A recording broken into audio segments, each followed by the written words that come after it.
देखिए, पढ़ना कैसे है उसके संबंध में मैं आपको कुछ बिंदु बताना चाहूँगी।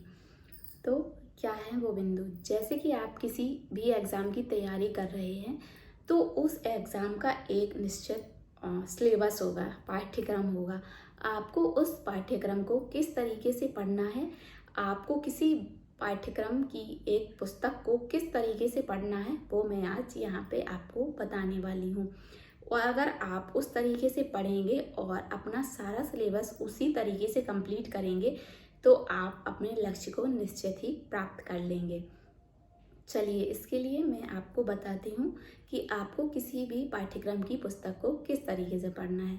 सबसे पहले आपको किसी भी पुस्तक को 3 से 4 बार पढ़ना है। वो कैसे पढ़ना है, चलिए मैं आपको बताती हूँ। जैसे कि आप मान लीजिए किसी भी पुस्तक को लेकर आए पाठ्यक्रम की, जैसे कि आप मान लीजिए कोई भी हिस्ट्री की पुस्तक लेकर आए, इतिहास की पुस्तक लेकर आए, उसको आपको कैसे पढ़ना है। एक एग्जाम्पल दे रही हूँ मैं पुस्तक का। आप जो भी पुस्तक चाहें और वो ले उसको ही जगह पे रख सकते हैं। तो आपको फर्स्ट रीडिंग कैसे करनी है, पहली बार कैसे पढ़ना है। आपको सबसे पहले उसके नोट्स नहीं बनाने हैं। आपको एक सरसरी निगाहों से एक बार उस पुस्तक को पढ़ना है। जैसे कि आपने एक बार पढ़ते गए और माइंड में सेट करते गए। अब आपको कोई भी चीज़ एक ही बार में नोट नहीं करनी है। एक ही बार में अपनी बुक में, अपनी कॉपी में नहीं लिखना है, नोटबुक में नहीं लिखना है, ठीक है, ना ही उसके नोट्स बनाने हैं आपको। फिर आपको सेकंड रीडिंग करनी है। सेकंड रीडिंग में भी आपको नोट्स नहीं बनाने हैं। सेकंड रीडिंग में भी आपको क्या करना है, जब दूसरी बार आप पढ़ेंगे उस पुस्तक को, तो आपको क्या करना है कि आपको एक पेंसिल ले लेनी है और कुछ चीज़ें जो आपको अच्छी लग रही हैं या फिर जो लग रही हैं कि मतलब कि दोबारा काम में आएंगी। जैसे कि सारी की सारी बुक तो आपको काम में आने वाली नहीं है। कुछ चीज़ें उसमें रहती हैं इंपॉर्टेंट जो आपको काम देने वाली हैं, तो आप उनको पेंसिल से मार्क करते जाइए। सेकंड रीडिंग में आपको जो चीज़ें इंपॉर्टेंट लग रही हैं उनको पेंसिल से मार्क करते जाना है, नोट्स नहीं बनाने हैं। अब आया आपका थर्ड रीडिंग। थर्ड रीडिंग में आपको क्या करना है। थर्ड रीडिंग में आपको जो बुक के ऊपरी भाग और नीचे भाग, जो ऊपरी हिस्सा रहता है और निचला वाला, दोनों जगह एक मार्जिन डला रहता है, उस पे आपको जो एक्स्ट्रा चीज़ें समझ में आ रही हैं अलग से, उसको लिखते जाना है। और कुछ बीच के भाग में भी, जहाँ भी किनारों पर जगह मिले, उधर भी जो चीज़ें आपको एक्स्ट्रा लग रही हैं वो लिखते जाना है। यानी कि आपको पूरी बुक के पेजेस को, जो भी चीज़ें एक्स्ट्रा लग रही हैं उनको ऊपर नीचे बीच में भी, जहाँ किनारों पर भी जो भी जगह खाली मिलती है बुक में, उसमें कुछ चीज़ें लिखते जानी है जो आपको पढ़ते पढ़ते समझ में आ रही हैं कि इसके साथ ये भी हो सकता है, ये भी लिख सकते हैं। इस तरीके से आपको बुक में ही लिखना है। और जो चीज़ें आपको बहुत ज़्यादा इम्पोर्टेंट लग रही हैं उनको हाईलाइट भी करते जाना। पेंसिल जहाँ पे आपने चलाई हुई थी उनमें से भी जो चीज़ें बच गई हैं उनको आपको हाईलाइट करते जाना है, ठीक है। अब आप क्या करेंगे, अब आपकी आएगी फोर्थ रीडिंग, यानी चौथी बार जब आप वही बुक पढ़ेंगे, तो फिर आपको एक नोटबुक लेकर बैठना है, साथ में एक रजिस्टर साथ में लेकर बैठना है। अब आप अगर चौथी बार रीडिंग करेंगे, चौथी बार रीडिंग करने के बाद आपको ज़्यादा से ज़्यादा दिमाग में सेट करना है। बहुत सी चीज़ें आपको ऐसी हो जाएंगी जब चौथी बार आप रीडिंग करेंगे कि आपको लगभग चीज़ें माइंड में सेट हो जाएंगी, आने लगेंगी। फिर भी जो चीज़ें बच जाती हैं, जो फिर भी आप भूल रहे हैं, फिर भी आपको लग रहा है कि ये ज़रूरी है और आप भूल रहे हैं, उनको आपको नोट करना है। तो इस तरीके से आपको किसी भी पाठ्यक्रम की पुस्तक को पढ़ना है। किसी भी सिलेबस की बुक को आपको 4 बार पढ़ना है, फिर मतलब चौथी बार में ही फोर्थ रीडिंग के साथ ही उसको नोट करना है। इससे आपके साथ क्या होगा, सबसे पहले तो आप एक शॉर्ट नोट तैयार कर लेंगे, साथ में ही आपके शॉर्ट नोट तैयार हो जाएंगी। इस तरीके से आप रीडिंग करते हैं तो जब आप चौथी बार नोट्स बना लेंगे और जो नोट्स तैयार होंगे वो इतने शॉर्ट होंगे कि आपको फिर वो बुक पढ़ने की ज़रूरत नहीं पड़ेगी। और लास्ट टाइम में रिवीजन के लिए आप उन्हीं नोट्स से पढ़ लेंगे और बाकी चीज़ें आपके माइंड में रिकॉल करती रहेंगी अगर आप इतनी बार पढ़ लेते हैं। और आप इस तरीके से अगर अपना सिलेबस कंप्लीट कर लेते हैं तो कोई भी एग्ज़ाम जिसकी आप प्रिपरेशन कर रहे हैं उसमें क्लियर करने से रोक नहीं सकता। और उसके आगे क्या करना है मैं वो भी आपको बताती हूँ। कई लोगों का प्रश्न रहता है, कई स्टूडेंट्स का क्वेश्चन रहता है कि आप अब वो एक सब्जेक्ट पढ़ें, एक बार में सिर्फ एक सब्जेक्ट पढ़ें कि एक साथ 2 से 3 सब्जेक्ट कंप्लीट करते जाएं। तो इसके लिए मैं आपको बताती हूँ, जैसे कि जिन्होंने बहुत ज़्यादा प्रिपरेशन कर रखी है या जो प्रिपरेशन या कंपटीशन लाइन में आगे हैं, वो जैसे कि वो चीज़ें हैंडल कर सकते हैं तो 1 से 2 सब्जेक्ट 3 सब्जेक्ट भी एक साथ पढ़ सकते हैं। जिनका मन लगता है एक सब्जेक्ट के बाद दूसरे सब्जेक्ट को पढ़ने में या वो अच्छे से कंप्लीट कर पाते हैं तो वो 2-3 सब्जेक्ट भी एक साथ में, 4 सब्जेक्ट भी एक साथ में पढ़ सकते हैं जितना उनको सही लगे। पर जो स्टार्टिंग करते हैं, जो शुरुआत है जिनको कंपटीशन लाइन में अभी आना है, मतलब कदम रखना है, तो वो उनके लिए मेरा मानना है कि सबसे पहले वो कोई एक सब्जेक्ट उठाएं। मान लीजिए उन्होंने पॉलिटी उठाई, पॉलिटी को आप इसी तरीके से एक बार कंप्लीट कर लीजिए। फिर हिस्ट्री उठाइए, फिर ज्योग्राफी उठाइए, फिर हिंदी इंग्लिश, ये चीज़ें आप साथ में कर सकते हैं। मैथ आई कॉम्पिटिशन एग्जाम में तो उसको उठाइए। ऐसे करके वो एक एक सब्जेक्ट को कंप्लीट करते जाएंगे तो विदिन 6 मंथ आप ये सारे सिलेबस अपने सिलेबस में जितने भी सब्जेक्ट हैं उनको कंप्लीट कर सकते हैं और कोई दिक्कत भी नहीं जाएगी। इतने अच्छे तरीके से सेट हो जाएंगे माइंड में कि आपको अपने एग्ज़ाम या अपने टारगेट को पाने में कोई नहीं रोक पाएगा।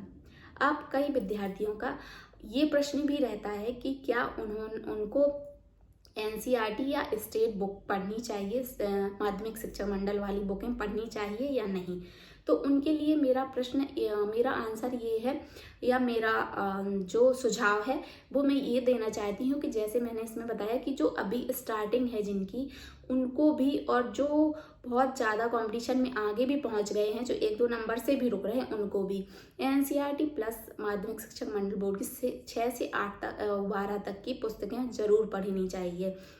उससे क्या होता है, उसमें छोटी छोटी चीज़ें दी जाती हैं, बेसिक्स दिया जाता है और जब आपका फाउंडेशन कंप्लीट हो जाएगा उस चीज़ से तो फिर आपको हर एक चीज़ बहुत ज़्यादा अच्छे तरीके से समझ में आएगी, बहुत ज़्यादा मजबूती से समझ में आएगी, क्योंकि उसमें वो शब्द दिए रहते हैं जो आपको शायद समझ में ना आ रहे हों, जो उस बुक में रहते हैं और वो आपको बहुत अच्छे से बताए रहते हैं। तो आपको एनसीईआरटी बुक या माध्यमिक शिक्षा मंडल बोर्ड की बुक पढ़नी ही चाहिए, एक बार ज़रूर पढ़िए उनको।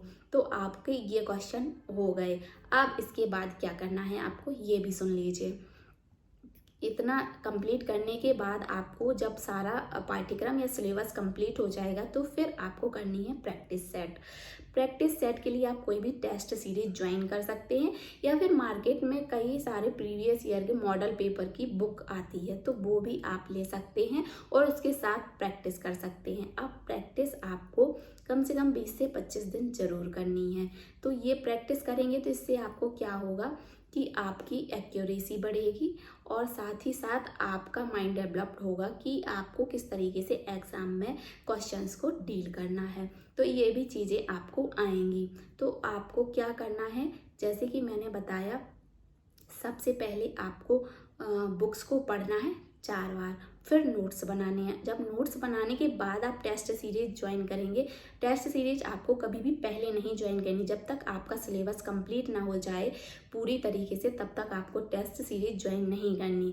उसका रीज़न है कि अगर आप पहले ही टेस्ट सीरीज ज्वाइन कर लेंगे और आप अपने सिलेबस से पूर्ण तरीके से परिचित नहीं होंगे तो आपको बहुत सारे क्वेश्चंस ऐसे रहेंगे जो बनेंगे ही नहीं या समझ में ही नहीं आएंगे। फिर आपको माइंड में निगेटिव एनर्जी आएगी कि मुझसे तो बन ही नहीं रहा है, मेरे तो इतने कम मार्क्स आ रहे हैं, तो फिर मैं एग्ज़ाम को क्लियर कैसे कर पाऊँगा या कैसे कर पाऊँगी। तो इसकी जगह पे आपको सबसे पहले अपना सिलेबस ही कंप्लीट करना है, उसके बाद ही टेस्ट सीरीज ज्वाइन करनी है। और टेस्ट सीरीज ज्वाइन कर लेंगे और सिलेबस कंप्लीट, ये सारी प्रोसेस आपको अपने एग्ज़ाम तक करनी है।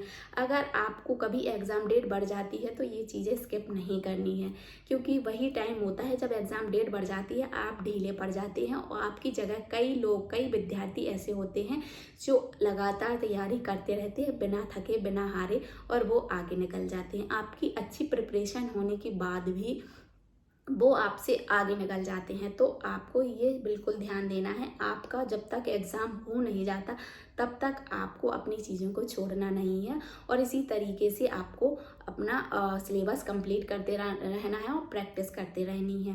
तो इस तरीके से अगर आप करेंगे चीज़ों को, तो आपने जो भी लक्ष्य निश्चित किया है या जो भी टारगेट बनाया है उसको पाने से कोई नहीं रोक सकता। वो आपको आपकी मंजिल तक पहुंचा कर ही रहेगा, आप इस तरीके से अगर अपनी चीज़ों को करते हैं।